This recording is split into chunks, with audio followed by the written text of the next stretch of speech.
This was the scene in South Africa in 1994 at the first open and free elections held. And I was standing in one of these lines somewhere with my girlfriend at the time. But something that happened when I was 10 years old at Bazanquet in public school led me never to vote in my life, but I do not vote. And this video is about why I don't vote. My billion decisions. They took me from somewhere to somewhere else. And well, this was a really bad idea. When I was 10 years old, in grade 5, in Bazanquet Central School in Lambton County, Ontario, Canada, the school was maybe 500 people, plus minus whatever, maybe it was 400, I can't remember exactly. Anyways, there was some election going on, I think it was a provincial election. And the teachers at the time thought it was a good opportunity to teach the kids about civics, about elections, about democracy, whatever. And so they decided that they were going to have a mock election in the classroom. Now, there were 2 grade 5 classes. Alec and I were in the same grade because Alec had his left hand crushed by the washing machine ringers, those old washing machines. His hand, he stuck his hand in like an idiot and it got sucked through it, it crushed his hand. He missed too much school in grade 1, had to repeat. So he and I were in the same grade. So here we are in grade 5 together, but he's in one classroom and I'm in another. So I can't remember the teacher's name. Alec has the other teacher.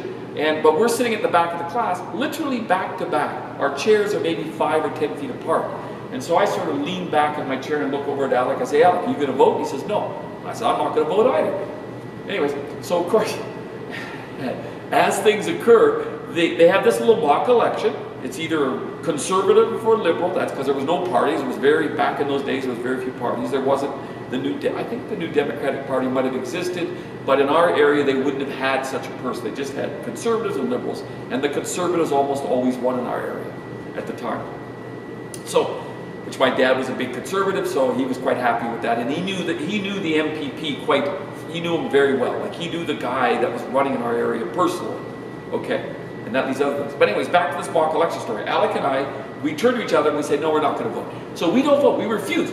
And then, of course, you know, you're 10 years old, you're refusing to do something the teacher says, because this is what it is, it's an authoritarian state, the teacher is God, and we got kicked out.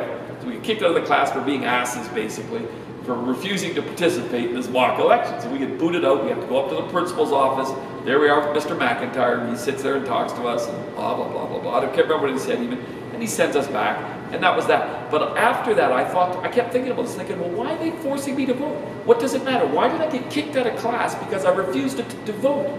I thought democracy was about you can choose. So I could choose to vote or not vote. I could choose conservative, I could choose liberal. I could choose whatever. Okay? And I thought to myself, and this is a 10-year-old, remember I'm 10, I'm really weird, I'm an odd kid. I had thought experiments going on, so this is just another example. And anyways, I just refused to vote. I refused to vote. Alec and I both refused to vote. We got kicked out of class, and it just sort of confirmed to me that this just doesn't work. Democracy doesn't work. From that day forward, I never voted again. Never. Never voted. I've never voted in any elections. Nothing.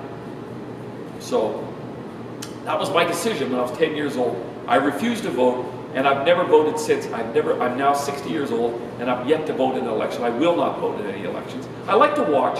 I love the statistics of elections, you know, when the numbers are coming in for the various elections that are going on. Really interesting. I enjoy that. I like all parts of that sort of thing, but I've never voted. I will not vote.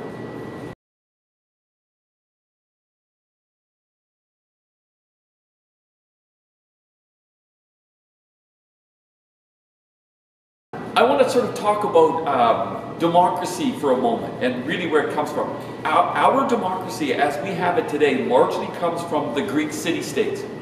And maybe I'm wrong there, maybe it must be even older than that. It's probably from the, what are they called? Not the Assyrians, not the Hittites, geez, my mind's going blank on them now. From the town of, or the Sumerians, or someone like that, okay? So it's probably from people like that. Once we started having, you know, we started cultivating farms and whatnot, and then amassing in towns and then cities, once we started getting into truly large populations, you have to find ways to manage. And so by definition, you're going to have that. In the early days, they would have rulers like kings or tyrants or emperors or whoever. and that's what would occur. But basically our democracy comes from the city-states, okay, of Greece. So in Athens, Greece, they voted to let me say this again. They voted that Socrates had to commit suicide by hemlock. He was charged with, what was he charged with? He was charged with, I think he was not abusing the children, but he was misleading the children of Athens because he was teaching them to be pacifists. He was teaching them to not hate the Persians, to not, he was trying to say, we don't have to fight the Persians. We can find a way to be friendly with them. Okay? Anyways, and so it was voted on. So they chose, I think, 100, I think they chose 700 or 800 electors randomly from the citizens of Athens. And then they sat in these little pews around some sort of auditorium, and they listened to the debate back and forth by the prosecution, the people accusing him, and himself, defending himself. And they chose, I think they voted 52 to 48 that he had to commit suicide. So it was a very close vote, just barely lost. And then afterwards he can contest the decision, so he could appeal. And basically, he appealed the decision, and what happened? What was it? Oh yeah, that's right. And the appeal is, you can make an offer to the court, like pay for your pay rather than have the penalty taken out on you. So instead of him committing suicide, he would just pay over a certain portion of his salary, and anyways. And they had to take a vote on that too. So he said, well, I live on the street. This is all the clothes I wear. I sleep in the street. I have no money. I offer 1 coin, 1 sestertii, whatever the coin was. I can't remember what the Greek currency was then. Anyways, and so, of course, this was wrong. You could hear the murmurs, but the point is that he had no money. So his best friend Plato and all the other philosophers, they said, well, we'll kick in $20 more. So now he's got 21. So this is his offer rather than committing suicide by hemlock. And of course, they have a vote on this. But he's arguing, he started arguing why he felt that this was a frivolous charge against him, influencing the youth and blowing because he was teaching them. And he was so arrogant about it, he turned off most of the electors. And so when it was quite close, 52-48, suddenly it was like 75% against his offer. So he had to commit suicide. So the man killed himself. Could have escaped. They tried to bribe. Plato and them were saying, well, we can bribe the guards. He says, no, this is my home. Where the hell would I go? This is democracy. And he accepted his fate, took the hemlock, and died. And the guard who was with him said, it's best that you walk around once you've taken hemlock, because it'll speed up the process, and it'll kill you quicker. But that's what they did. That's true democracy. Wow. Think about that. Could you imagine democracy like that today? I'm voting you out of the tribe. Ooh. And it ain't just, you're out. You're out. Wow.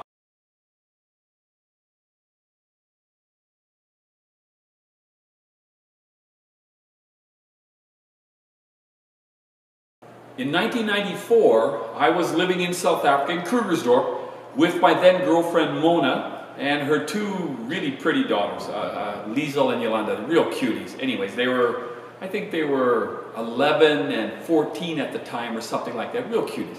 Anyways, I was living in South Africa, in Krugersdorp, at the time when Nelson Mandela and the ANC were vying for the first open and free elections in South Africa. It was pretty exciting times, and I remember the run-up to the election was really chaotic. People thought there was going to be riots in the streets, there was going to be a civil war, all hell was breaking loose at the shopping centers, they were buying up all the foodstuffs. And I remember my girlfriend saying, well, shouldn't we go out and stock up? And I said, no, what the hell for? Nothing's going to happen.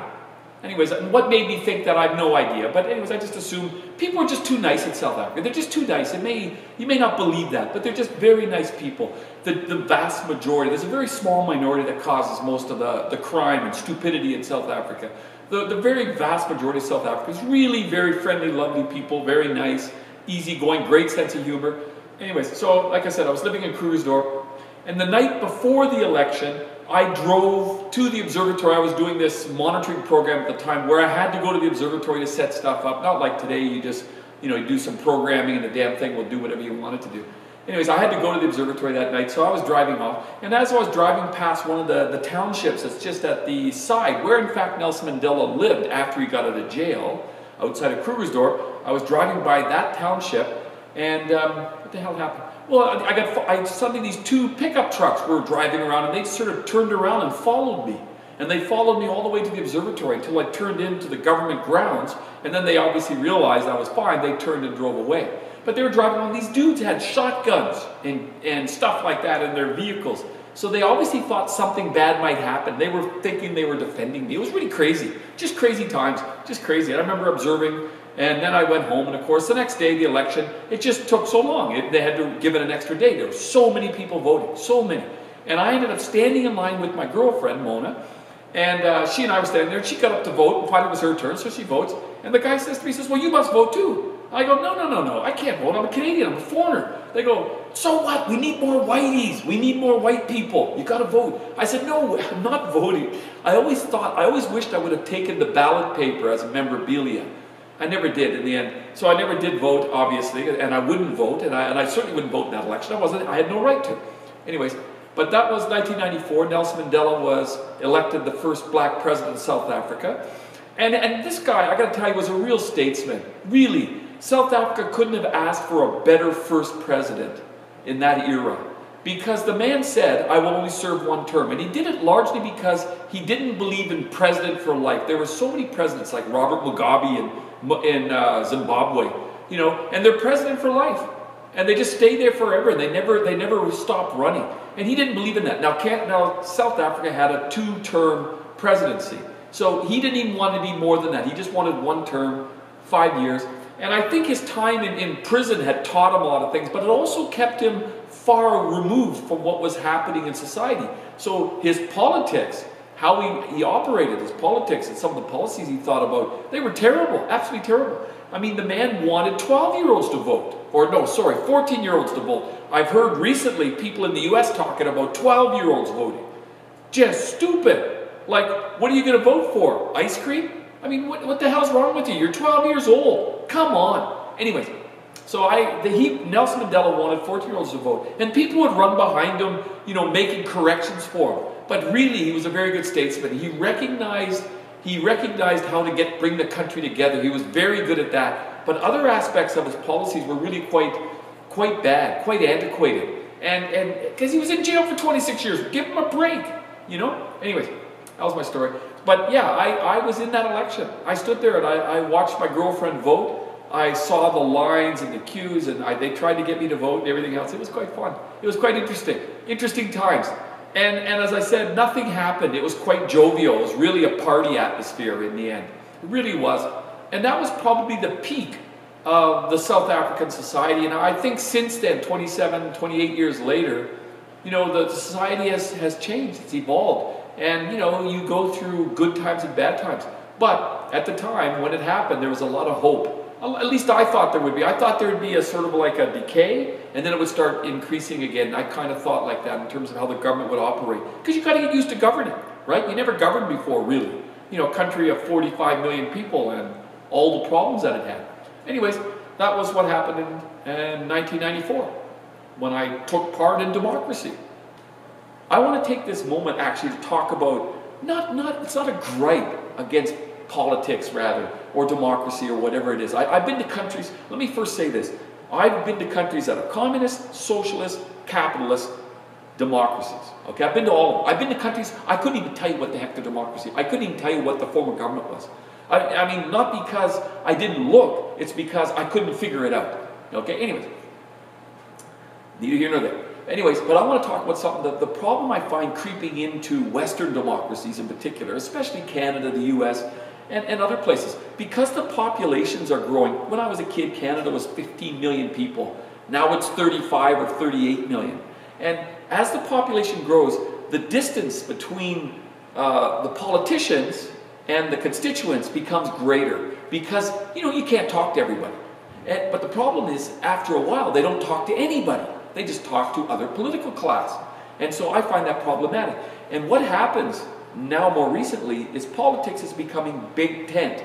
So they create this big tent of ideas. They say, this is our manifesto. Jesus, even using the word manifesto, you're thinking, it sounds like we're freaking communists. Never mind. If you think that's good policy and that's good, the good way to run the country, good for you.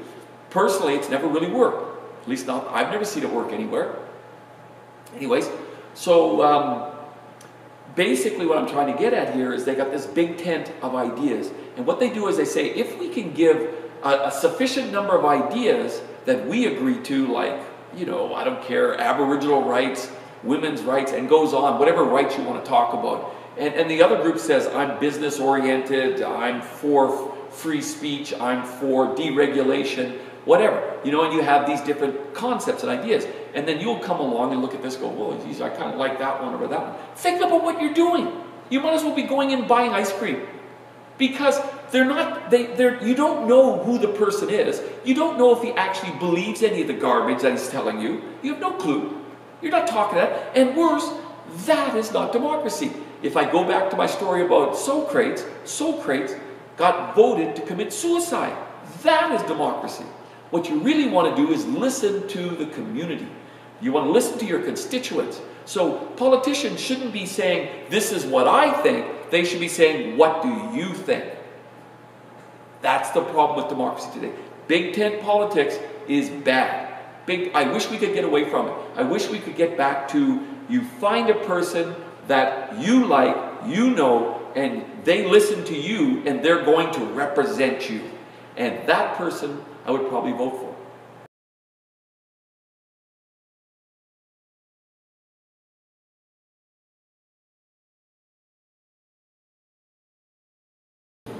Let me give you some idea of who I would vote for, or I would consider voting for if I actually vote, okay? And I probably would never, and I know I won't, but I'm just saying.